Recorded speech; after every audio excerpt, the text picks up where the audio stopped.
This home is a super special place to all of us because it took us a long time to put this together.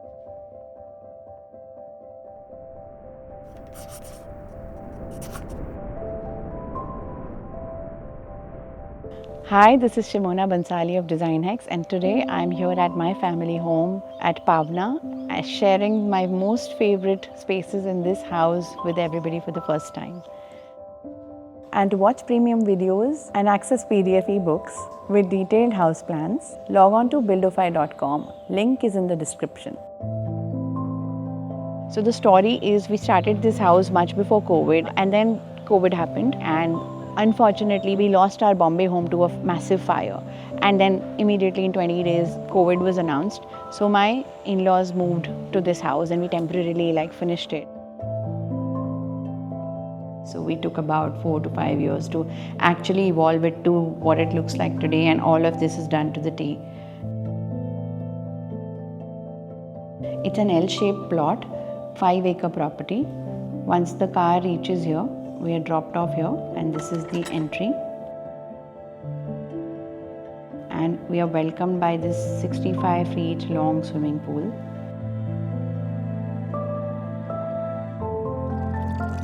It's one of our most favorite areas. It's our indoor swimming pool, but also is our entry foyer. And hence we created a magnificent structure architecturally. We had a double height ceiling over here because the entire house is built on a cross-gabled roofing system. But we also went ahead and made beautiful slits to let the skylight come in because we love the inside-outside feel. If you see across the entire house and across the entire pool area, we have these floor to almost ceiling height, beautiful windows that let us see from the sky to the grass. I like to create little windows that look into different portals or connect us to different worlds, because I like to always create spaces that are bringing you to where we are but also transcending to something beyond. And all of the walls are chosen to be this earth stone color, which is like a grey stone of all the hills around us, because we try to camouflage the internal view to the outside. And then again, to lift up the whole thing, we collaborated with artist Pooja Bansal to have beautiful pink periwinkles painted across the wall, so that the site is nothing more than whimsical fantasy, which is a little bit of all of us in the family.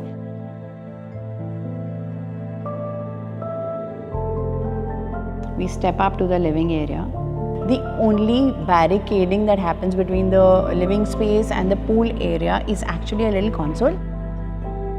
And what we also did is we did a little step up. Marks a transition of space, but it also binds, because when you see that view right across, it pulls you in, much like my windows and portals into the world beyond. So if you're not jumping into the pool, we're all going to be found here. This is the place where all of our gossips unfold, all the games happen. This whole place also carries on to the concept of inside openness to the outside and outside coming inside.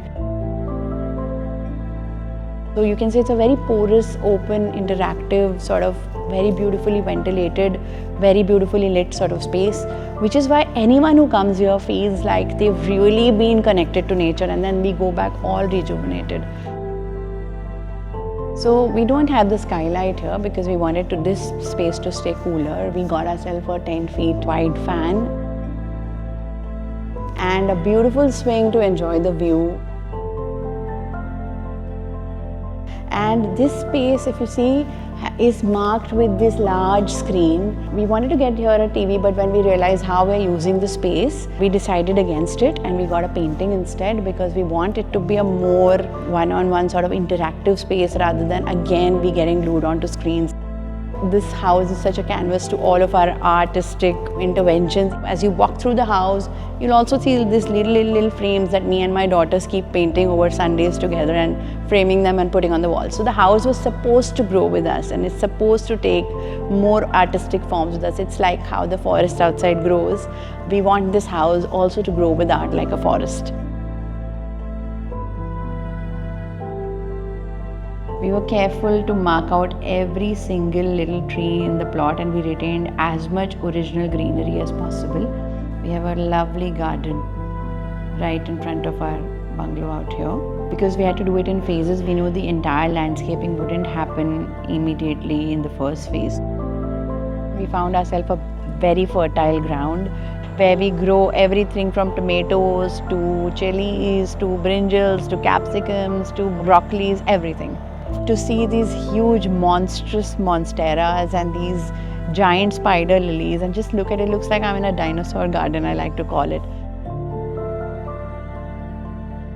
When you step from the living area towards the right hand side, this is our private block where all of our family rooms lie. So right now I'm sitting in front of one of my most favorite photographs of the house. I like these palm trees flanking this beautiful little cottage I did for my two beautiful daughters. I have special attachment to this room and I wanted to do everything that they loved, so they picked the colors out with me. I also got this little study table for them, and it's actually painted in a way to look like they've painted it with crayons, with a pink, yellow and blue kind of palette. So it's a room that we keep styling over and over and over again.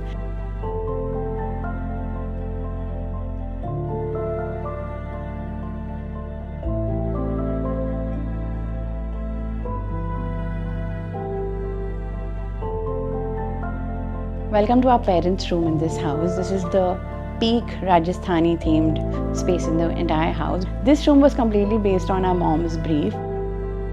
She says, I don't want to see any of the city colors. I wanted colorful. I get bored with dull colors. So we went for overall like carpeted flooring to resemble the old paintings on the walls of the Rajasthani temples, a little worn out.